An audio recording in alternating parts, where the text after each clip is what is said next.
All right, welcome back. Breaking news just moments ago, the head of the United Auto Workers Union announcing progress in talks with GM, saying the strike is working, but they're not there quite yet. NBC News correspondent Jesse Hirsch is in Streetboro, Ohio, with the latest details on this. Walk us through. I know we just heard from Shawn Fain. Give us the details of what we know and how much longer this may last. Yeah, Yasmin. So as for how much longer this may last, don't have an answer for you there. And that is obviously part of the union's core strategy, is keeping everyone guessing about where they may or may not move next. But what I can tell you is, at least for the time being, the UAW has not expanded its strike. So this is the first week since the strike began. So week by week, we have seen the strike expand twice now. There was the initial strike, then they expanded against GM and Stellantis, then they expanded against Ford and GM. In each of those two expansions, the company that was left out was said to have made progress, according to the union. Well, this time around, the union did not announce any new strike expansion. So that is a point of significance. The other thing that stood out is what the union says came from GM just before the union's president spoke a short time ago. Here's part of what Shawn Fain had to say about what General Motors is apparently giving into now. We were about to shut down GM's largest moneymaker in Arlington, Texas. The company knew those members were ready to walk immediately.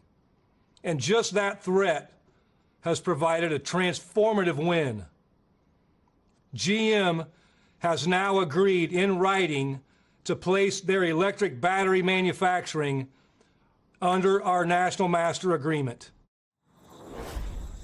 Yasmin, there are two things I want to point out there about electric vehicle batteries. So EVs are seen as the future of this industry. They are also something that has been a point of concern and contention throughout negotiations, because there's the possibility that electric vehicles will require fewer workers to make them. So that, in theory, would mean fewer jobs. So that is something that is a point of concern for people. And the other thing that is interesting about what GM has apparently agreed to at this point is that a week ago, when Ford went from being given an exemption on further striking to being included in a strike expansion, the CEO of Ford said that he believed the union was holding up a deal largely over electric vehicle battery plants for that company. So you have to wonder what Ford is now thinking, that they are seeing that the union is saying that GM has agreed to something, according to the union, that is, on a similar topic. So that's something we're definitely